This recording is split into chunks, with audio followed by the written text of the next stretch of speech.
Imaginary है सारी। एक स्पेस के अंदर ये इमेजिनरी लाइंस होती हैं जो कि पॉजिटिव चार्ज के अराउंड फ्रीली मूव कर सकती हैं अगर उनको अलाउ किया जाए। तो ये पॉजिटिव चार्ज के अराउंड इमेजिनरी लाइंस हैं स्पेस के अंदर और वो फ्रीली मूव कर सकती हैं अगर उनको अलाउ किया जाए। These lines are the imaginary lines एक रीजन के अंदर स्पेस में जिसके अराउंड फ्री पॉजिटिव चार्ज को अगर मूव करें तो वो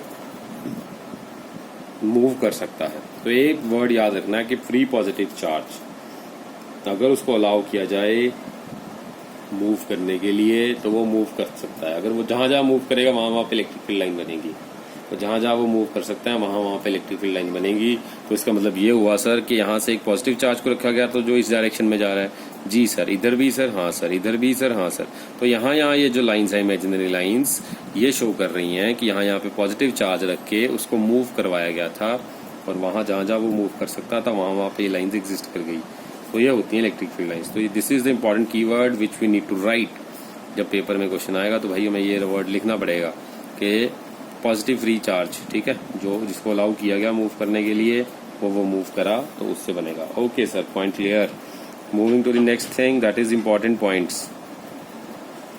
इम्पोर्टेंट पॉइंट्स क्या है ये important points? Number 1 that field lines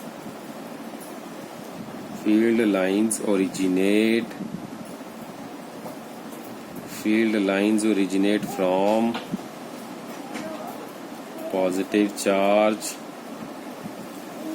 and terminates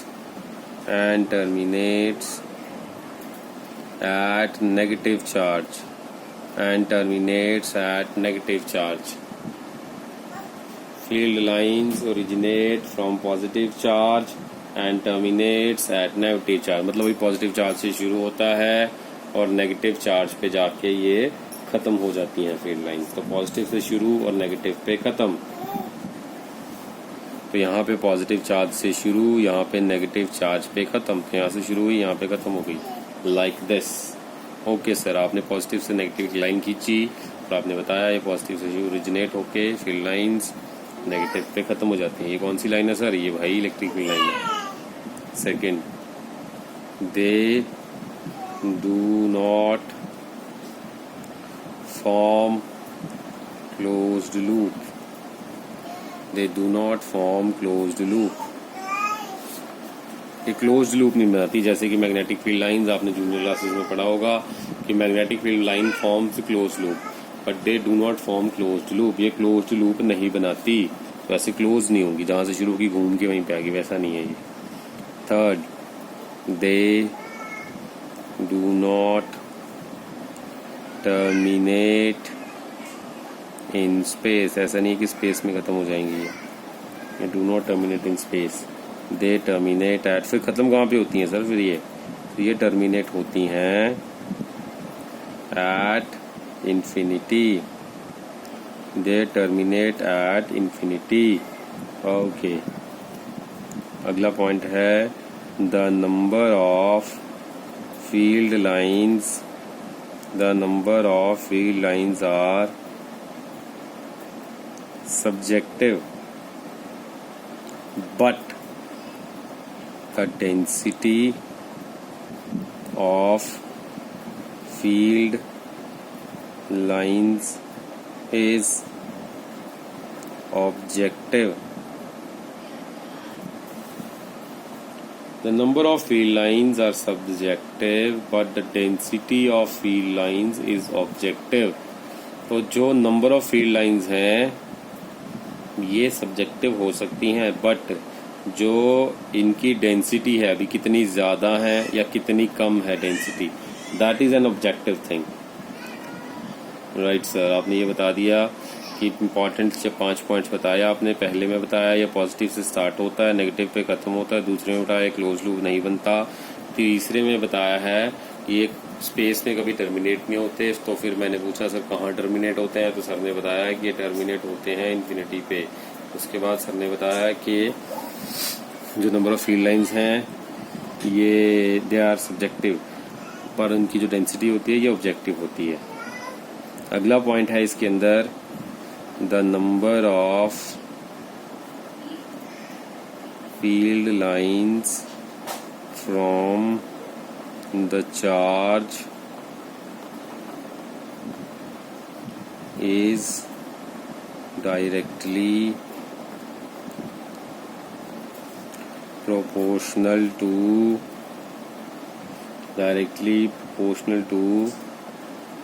the magnitude of charge। कितने नंबर ऑफ फील्ड लाइंस हैं, ये किसके डायरेक्टली प्रोपोर्शनल है, चार्ज कितना है। सो नंबर ऑफ फील्ड लाइंस वो डायरेक्टली प्रोपोर्शनल है मैग्नीट्यूड ऑफ चार्ज के। जितनी ज़्यादा चार्ज उतनी ज़्यादा फील्ड लाइंस, जितना कम चार्ज उतनी कम field lines. So number of field lines charge के ऊपर डिपेंड करती हैं। तो सर ये पॉइंट को क्लियर करो, डायग्राम से क्लियर करते हैं sir. Okay sir, late me settle the screen. Fine. एक है, लेट अस से मैंने एक चार्ज बनाया है सर Q, और इस चार्ज Q के लिए मैंने आपको दिखा दी दो फील्ड लाइंस इस तरह से। ओके सर, अब सर मैंने क्या किया, चार्ज को डबल कर दिया। चार्ज को डबल कर दिया तो सर क्या होगा सर, फिर ये प्रॉपर्टी लगेगी। प्रॉपर्टी क्या थी, अगर आप चार्ज को डबल कर दोगे तो नंबर ऑफ फील्ड लाइंस भी डबल हो जाएंगी। तो इसका मतलब ये हुआ कि अगर चार्ज को डबल करा सर आपने इस तरह से, तो नंबर ऑफ फील्ड लाइन 2 की जगह फिर 4 बनेंगी। हाँ सर, 2 की जगह 4 बनेंगी फील्ड लाइन। तो इस तरह से जैसे चार्ज डबल हो गया, Q से Q प्लस 2Q हो गया, तो नंबर ऑफ फील्ड लाइंस भी Q से डबल होगी। सो एज हम लिख लेते हैं इसको, द चार्ज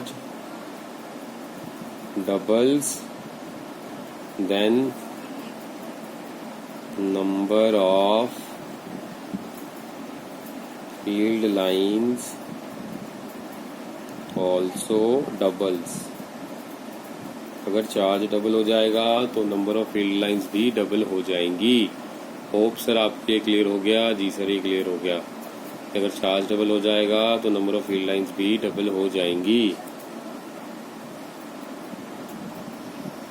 ओके, नेक्स्ट इसका इंपॉर्टेंट पॉइंट है, the field lines are symmetric about the line joining two points। जो फील्ड लाइंस हैं ये बेसिकली क्या हैं, ये सिमेट्रिक होती हैं जो लाइन 2 पॉइंट्स को ज्वाइन करती है उसके अराउंड। ओके सर, इसको एक्सप्लेन करो। ठीक है सर, इसकी एक्सप्लेनेशन करते हैं। ये क्या लिख दिया, एक्सप्लेनेशन। ओके सर, एक्सप्लेनेशन देते हैं इसकी। तो मतलब field lines are symmetric about the line joining the 2 points. मान लीजिए मेरे पास पहला चार्ज है Q1, मान लीजिए दूसरा चार्ज है Q2। तो Q1 और Q2 मान लीजिए 2 चार्जेस हैं, ये एंड टू एंड ज्वाइनिंग हो रही है। यहाँ से चार्ज Q1 से उठ के यहाँ पे जा रही है पहली लाइन, लेट अस से दिस इज लाइन 1। तो अगर लाइन 1 Q1 से Q2 की तरफ जा रही है, ये है line joining the 2 points. This is what, this is the line joining the 2 points. Okay sir, अगर लाइन 1 जो है ऊपर है सिमेट्री लाइन से, तो लाइन 2 बिलो होगी। यही प्रॉपर्टी है, field line symmetric about the line joining. तो ये लाइन ज्वाइनिंग द 2 पॉइंट्स है। अगर इससे एक लाइन ऊपर एग्जिस्ट करती है लाइक दिस, तो दूसरी लाइन भी एग्जिस्ट करेगी which is following the symmetry like this. तो अगर line above the symmetric line है तो line 2 will also exist which follows the symmetry and it will going to be below the line joining the 2 points. It will going to be below and the line joining the 2 points। Okay sir, ये clear हो गया जी। जी sir, आपने ये बोला कि अगर symmetry follow करती है इलेक्ट्रिकल लाइंस, तो 2 चार्जेस की जो लाइन ज्वाइन करने वाली लाइन है, जितनी उसके लाइन ऊपर होंगी उतनी नीचे ड्रॉ करनी पड़ेंगी। अगर एक लाइन ऊपर है तो दूसरी ऑटोमेटिकली नीचे भी एग्जिस्ट करेगी। अगर आपको डायग्राम में मिसिंग हो और एक लाइन बना दें ऊपर और आपको बोलें कि कंप्लीट द डायग्राम, तो आप नीचे भी by following the property of symmetry आप नीचे भी एक लाइन ड्रॉ कर दोगे जो कि सिमेट्री की लाइन को फॉलो करता हुआ नीचे भी एक लाइन बन जाएगा। इसका एक और कॉन्सेप्ट भी है, again let's discuss that one also. And what was going to be that the second explanation says if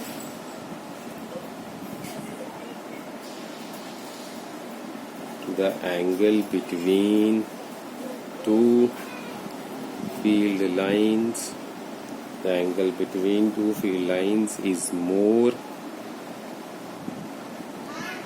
than magnitude Q is less। The angle between two field lines अगर ज़्यादा है तो मैग्नीट्यूड कम होगा। ठीक है sir, नहीं समझ में आया, चलो सर डायग्राम से समझाते हैं।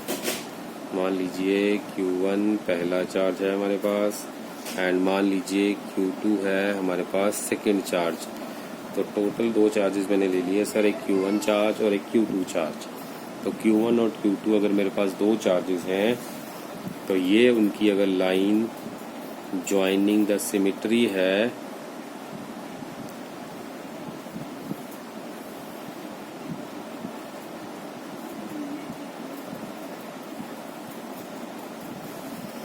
तो मान लीजिए अगर यहाँ पर पहला चार्ज 120 डिग्री एंगल बना रहे हैं दोनों लाइंस के बीच में और यहाँ पर मान लीजिए एक एंगल बन रहा है 80 डिग्रीज। पहली बात तो ये लाइन ज्वाइनिंग द सिमेट्री है, जितना ऊपर उतनी नंबर ऑफ लाइंस नीचे।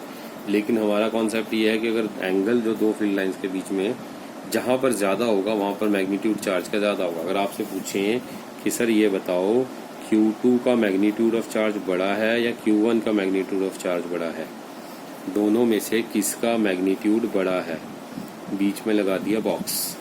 और आपसे पूछ रहे क्या ये एक बड़ा है Q2 Q1 से छोटा है इक्वल है व्हाट। तो बाय द प्रॉपर्टी अगर एंगल यहाँ पर आप देख सकते हैं 120 डिग्री है, यहाँ पर आप देख सकते हैं 80 डिग्री है, तो going by the property of the electric field lines it says अगर एंगल दो फील्ड लाइंस के अंदर ज़्यादा है तो उसका मैग्नीट्यूड ज़्यादा होगा। सो यहाँ पर एंगल ज़्यादा है दो फील्ड लाइंस का 120 डिग्री, मतलब इसका मैग्नीट्यूड ज़्यादा होगा क्योंकि यहाँ पर एंगल 80 है तो इसका मैग्नीट्यूड स्मॉलर होगा। तो that means Q2 is going to be greater than Q1।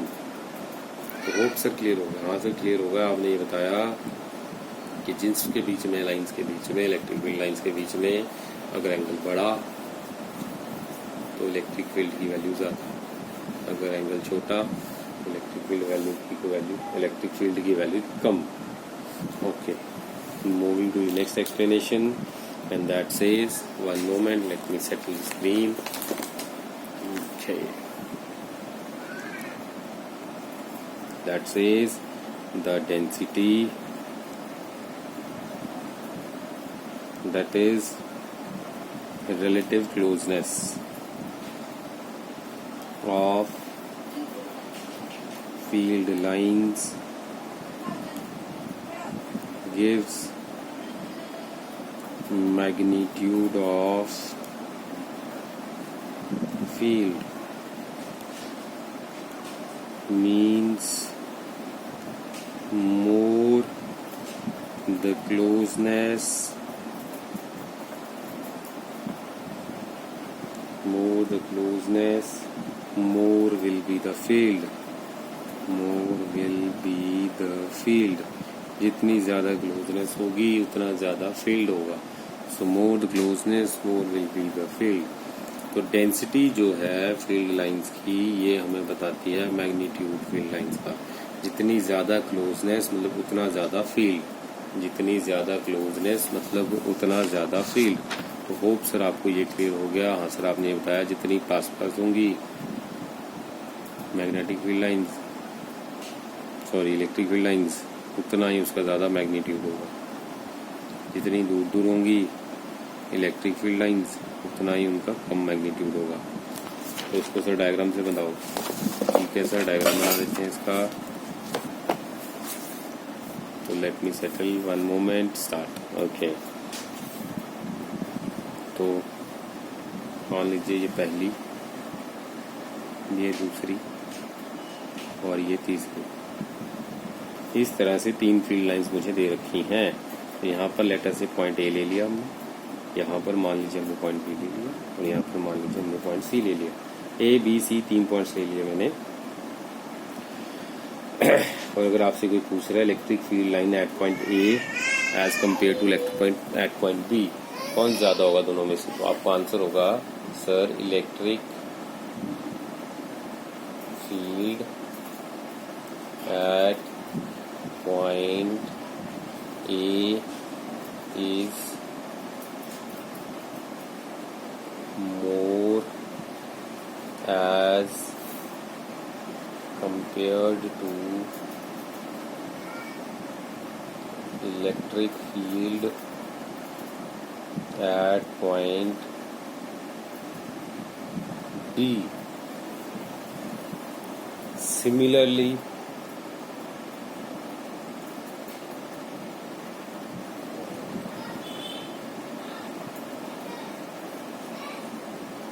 electric field at point B is more than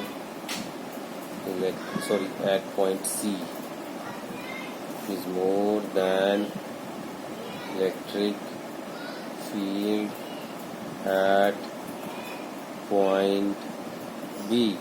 सी पे इलेक्ट्रिक फील्ड बी से ज़्यादा होगा। सर क्यों? वही सर, डेंसिटी या क्लोजनेस, वो मैग्नीट्यूड जितनी ज़्यादा क्लोजनेस उतना ज़्यादा फील्ड, और ए पे क्लोजनेस ज़्यादा है बी के कंपैरिजन में, बी में दूर दूर है फील्ड लाइंस, तो यहाँ पर इलेक्ट्रिक फील्ड कम होगा, यहाँ पर ज़्यादा होगा ए और बी के कंपैरिजन में। Going by the same B और सी का देख लो, बी और सी में क्या है, फिर सी में क्लोजनेस ज़्यादा तो फील्ड ज़्यादा यहाँ पे कंपैरिजन में। So similar electric field at point C is more than electric field at point B. अगर आपको ए और सी का पूछ लें तो दोनों में क्या है सर, डिस्टेंस सेम सा दिख रहा है, तो इसका मतलब ये हुआ अगर डिस्टेंस इक्वल है, relative closeness of field lines अगर इक्वल है तो इलेक्ट्रिक फील्ड भी इक्वल होगा। सो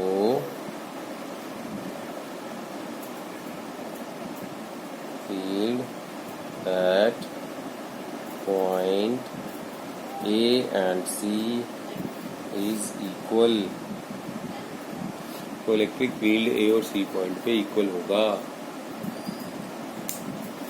इलेक्ट्रिक फील्ड ए और सी पॉइंट पे इक्वल होगा। सर ये क्लियर हो गया सर? जी सर क्लियर होगा। आगे पॉइंट क्या है? अगला पॉइंट है sir, the field lines are perpendicular to surface of charge. Field lines are perpendicular to surface of charge. That means अगर पॉजिटिव क्यू चार्ज मैं ले लूँगा सर यहाँ पर, और पॉजिटिव क्यू चार्ज की वजह से अगर मैं सारी डायरेक्शंस में इलेक्ट्रिक फील्ड लिखूँगा इस तरह से, आउटवर्ड्स होगा, इस तरह से आउटवर्ड्स होगा, यहाँ पर एंगल कितना बनेगा लेटर से 90, यहाँ पर एंगल कितना बनेगा इलेक्ट्रिक फील्ड का 90। It's like that. Field lines हमेशा परपेंडिकुलर होती हैं सरफेस ऑफ चार्ज। ये है सर चार्ज का सरफेस, इस चार्ज के सरफेस से ये इलेक्ट्रिक फील्ड लाइन सर 90 के एंगल पे होंगी। सर यहाँ पे 2D में हम प्रॉपरली शो नहीं कर पा रहे, आप ये फील कर पा रहे हो कि सर सर्कल से 90 तो लग नहीं रहा, but actual surface of charge जो होता है वो तो एक प्लेन होगा ना, उस प्लेन से जो फील्ड लाइन बाहर निकलेगी वो तो परपेंडिकुलर निकलेगी। तो इसको हमने इमेजिन करना है एक प्लेन ऑफ पेपर, और इलेक्ट्रिक फील्ड लाइन को हमने इमेजिन करना है कि प्लेन ऑफ पेपर से बाहर जा रही है। तो कुछ इस तरह से, जैसे सर ये हमारे पास प्लेन ऑफ पेपर को हमने चार्ज मान लिया ये, तो जैसे आप इस पेपर को देख पा रहे हो ये है एक प्लेन ऑफ पेपर, और इसके थ्रू ये इलेक्ट्रिक फील्ड लाइन, जिस तरह से मैं आपको अपना पेन दिखा रहा हूँ, ये पेन ग्रीन पेन, तो इस तरह से बाहर जा रही है इस प्लेन ऑफ पेपर से। तो ये जो हो जाएगा मेरे पास ये हो जाएगा सर इस तरह से, ये प्लेन ऑफ पेपर और ये इलेक्ट्रिक फील्ड लाइन जिस तरह से मैं ये पेन के साथ बाहर दिखा रहा हूँ। तो ये हो जाएगा सर मेरे पास फील्ड लाइंस। तो ग्रीन पेन फील्ड लाइंस को रिप्रेजेंट कर रहा था, पेपर मेरे पास चार्ज को रिप्रेजेंट कर रहा था। तो अगर चार्ज के थ्रू फील्ड लाइंस परपेंडिकुलर होती हैं, सरफेस ऑफ चार्ज, तो सरफेस ऑफ चार्ज पेपर से रिप्रेजेंट किया जा रहा था। और अगर हमारे पास फील्ड लाइंस को देखें तो वो ग्रीन पेन से हम इंडिकेट कर रहे थे। तो सरफेस ऑफ चार्ज मेरा हाथ और ये ग्रीन पेन अगर देखें तो इलेक्ट्रिक फील्ड लाइन। तो इस तरह से ये इसके परपेंडिकुलर दिखाई जा रही है आपको। होप कि आपको क्लियर हो गया सर। हाँ सर क्लियर हो गया कि आपका हाथ जो है ये चार्ज को रिप्रेजेंट कर रहा है और ये जो पेन है इसके परपेंडिकुलर है, ये प्लेन के परपेंडिकुलर है, ये चार्ज के सरफेस के परपेंडिकुलर है। आपका हाथ जो है ये सरफेस ऑफ चार्ज है और ये ग्रीन पेन जो है परपेंडिकुलर इसका है। तो ये प्रॉपर्टी है सर इसकी। हाँ सर क्लियर हो गया। Moving to the next one, the tangent drawn on the field lines gives the direction of electric field at that point. The tangent drawn on electric field line gives the direction of electric field at that point. Sir इसका क्या मतलब हुआ sir? Diagram से explain करते हैं। जिस तरह से ये एक्सप्लेन करने की कोशिश कर रहा है कि मान लीजिए यहाँ पर हमने एक पॉइंट ए ले लिया, ये ए पॉइंट हमने यहाँ से एक टेंजेंट ड्रॉ कर दिया। तो ये हमारे पास क्या है? Tangent drawn on the field line. ये हमारे पास फील्ड लाइन थी नीचे वाली कर्व, और ये से हमने एक यहाँ से हमने एक लाइन ड्रॉ कर दी जो कि इसके टेंजेंट है। तो टेंजेंट जो इलेक्ट्रिक फील्ड लाइन पर क्या शो कर रहा है? Direction of electric field.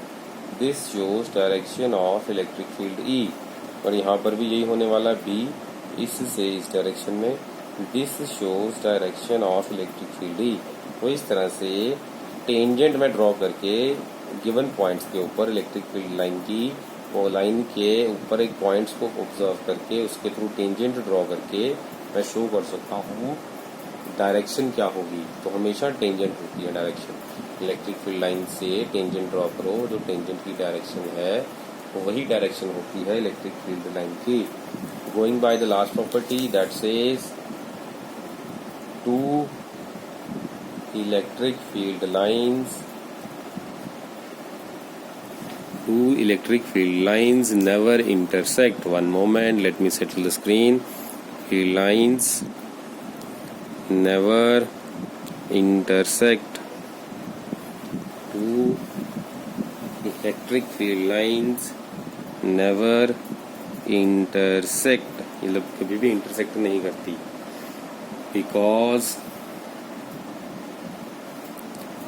at the point of intersection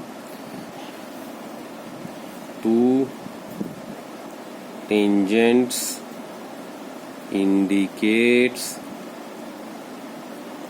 two directions of electric field, which is impossible. ये क्वेश्चन बहुत इम्पोर्टेंट है, अक्सर पूछ लेते हैं थोड़ा सा क्योंकि कंफ्यूजिंग है। सर आप भी एक्सप्लेन कर दो अच्छे से। ठीक है सर, मैंने क्या किया, दो इलेक्ट्रिक फील्ड लाइंस को ड्रॉ किया। ये इलेक्ट्रिक फील्ड लाइन नंबर 1, ये इलेक्ट्रिक फील्ड लाइन नंबर 2, ये 1 ये 2 यहाँ पर इंटरसेक्ट कर रही है। उस पॉइंट का नाम है P। तो यहाँ से मैंने टेंजेंट ड्रॉ कर दिया इस तरफ, यहाँ से टेंजेंट ड्रॉ कर दिया इस तरफ। तो ये भी electric field due two point P है, ये भी electric field due two point P है। तो क्या एक टाइम पे इलेक्ट्रिक फील्ड लाइन दो डायरेक्शंस दिखा सकती है? या फिर ऐसे समझ लो, क्या अगर इलेक्ट्रिक फील्ड नहीं, एक कोई एंटिटी एक टाइम पे दो जगह जा सकती है? आप अपनी एग्जांपल ही ले लो, क्या आप एक टाइम पे दो जगह जा सकते हो? Answer is no. कैसे जाओगे एक टाइम पे दो जगह? नहीं जा सकते ना, बस वही है। यहाँ पर भी इलेक्ट्रिक फील्ड लाइन एक टाइम पे एक पॉइंट से एक ही डायरेक्शन पे जा सकती है, दूसरे पॉइंट पे नहीं जा सकती, दूसरी डायरेक्शन में नहीं जा सकती। This is practically impossible. That's why दो लाइंस कभी इंटरसेक्ट नहीं करती। अगर आ जाए question why two electric field lines do not intersect, तो आंसर ये लिखना है, because at the point of intersection at the point of intersection they indicates two directions which is practically impossible. Hope ये आपको क्लियर हो गया। जी sir, okay. तो फिलहाल के लिए इतना ही रखते हैं, बाकी हम नेक्स्ट क्लास में से डिस्कस करते हैं। तब तक पढ़ते रहिए, कोई डाउट हो आप पूछ सकते हैं। Thank you.